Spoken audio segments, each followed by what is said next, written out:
Jamie Malonzo is back. Hype na hype ang mga Ginebra fans sa kanyang pagbabalik. Napikon si Japet sa ginawa sa kanya ni Ponferrada. Patuloy nga ang pag-struggle ng Blackwater. Tinambakan lang ng Ginebra. Barangay Ginebra kontra sa Blackwater Bossing. Kailangan nga ng Ginebra ang panalong ito dahil dikdikan nga ang mga team sa gitna ng standings. Kasalukuyan ngang mayroong 5 wins at 3 losses ang barangay, habang ang mga kalaban naman nga nila na Blackwater ay patuloy ang pag-struggle this conference sa kanilang record na 1 win at 6 losses. Huling ang tapatan ng Ginebra at Blackwater ay nasa bossing pa si Troy Rosario. Parehong ang naging mabagal ang opensa ng both teams sa early minutes. Naging agresibo nga kagad sa opensa si Japet Aguilar, kung saan sa kanya nga nanggaling ang first 4 points ng Ginebra. Gandang crossover pa dito ni Brownie sa corner. Iwan nga dyan ang depensa ng big man ng bossing na si Hopia. Sabay drive sa basket para sa kanyang first basket sa game. Sa kabila naman nga ay pinapangunahan ni George King ang kanilang opensa. Dikit lang nga ang score sa halfway mark. Pinasok na din nga sa game ang nagbabalik na si Jamie Malonzo sa 5-minute mark. Nakagagaling lang sa isang injury.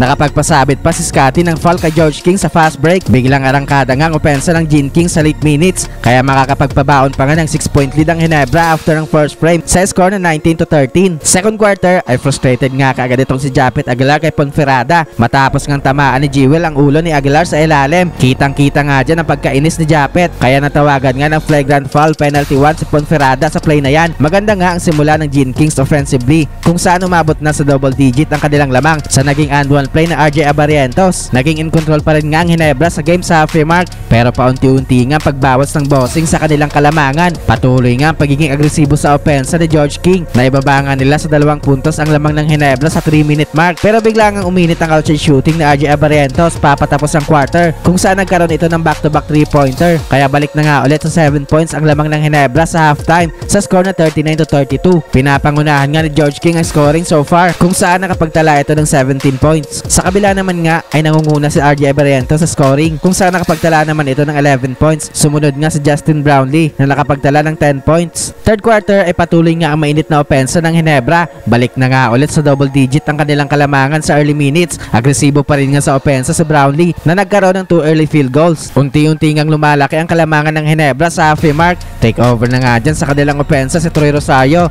na naging agresibo sa loob ng paint. Ramdam na din nga ng mga Ginebra fans itong pagbabalik ni Jamie sa kanyang naging slam dunk in transition. Hindi pa nga tapos itong pagpuntos ni Malonzo, kung saan nagkaroon pa nga ito ng and one play sa ilalim. Biglang lobo nga sa 21 points ang lamang ng Ginebra sa score na 66-45. Fourth quarter ay patuloy nga ang pagkontrol ng Ginebra sa laro. Mahihirapan nga makabalik pa sa game itong bossing dahil sa laki na din nga ng kanilang hahabulin. Well, hindi na nga nagkaroon pa ng big time run ng Blackwater sa game. Lagi nga may sagot ang Gene King sa kanilang mga baskets, kaya sa uli nga ay panalo ang Barangay Ginebra para i-improve ang kanilang record sa 7 wins at 3 losses.